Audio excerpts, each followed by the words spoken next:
Santo. Green. Alam ko, di ba? Hindi masama ha, isa kang superhero. Ako si Green Lantern. Malaya ako makapaglakbay sa buong universo. Kaya kong lumikha ng kahit ano gamit ang aking imahinasyon. Lahat ng aking kapangyarihan ay nagmumula sa berdeng singsing sa aking daliri. Kailangang regular na i-recharge ang singsing mula sa enerhiya ng parol ng Green Lantern Corps. Ang lakas ng kapangyarihan nito ay nakasalalay sa kalooban at focus ng nagsusuot. Dati akong natatanging test pilot. Kahit gaano pa kahirap ang maniobra, madali ko itong nahahandle. Hanggang isang araw, bumagsak ang isang alien ship sa isang maliit na isla. Sa loob nito ay may isang alien na may kulay ubing balat. Sa kanyang kamay ay may isang misteryosong singsing ng kapangyarihan. Malubha ang kanyang sugat at alam niyang mamamatay na siya. Hinayaan niyang pumili ang Green Lantern Ring ng bagong tagapagdala. Pumili ng mabuti. Dahil sa malakas kong kalooban na kayang talunin ang takot, pinili ako ng singsing. Pagkalabas ko, binalot ako ng berdeng enerhiya at dinala ako diretso sa bumagsak na barko.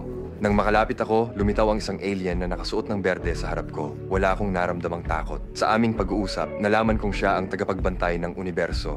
Ngayon, siya ay mamamatay na. Gusto niyang pumili ang singsing ng bagong tagapagdala at ako ang napili para palitan siya at ipagpatuloy ang pagprotekta sa universo. Sinabi niya sa akin, hanggat suot ko ang singsing, hawakan ang enerhiya ng parol ng Green Lantern Corps at bigkasin ang panunumpa, maiintindihan ko ang lahat.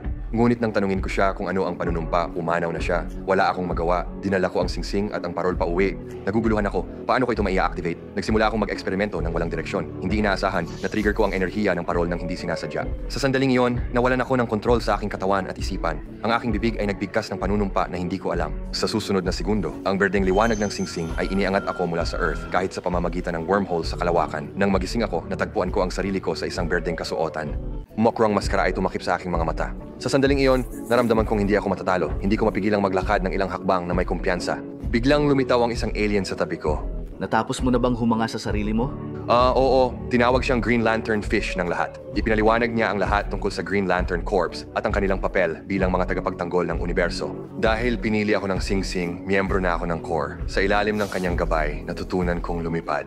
Sumunod ako sa punong tanggapan ng Corps. Doon, nakita ko ang napakaraming Green Lanterns at ako lang ang tao. Di nagtagal, pinili ng kapitan ng Corps ang mga mandirigma para harapin ang nakakatakot na kalaban. Mga lantern, tinawag ko kayo dito sa hindi pangkaraniwang pagtitipon dahil humaharap tayo sa hindi pangkaraniwang panganib. Inatasan ako ng mga tagapangalaga na pamunuan ang isang eskwadron ng ating pinakamalalakas na lanterns sa isang pag-atake sa Parallax. Hahanapin natin at lalabanan ang kalabang ito.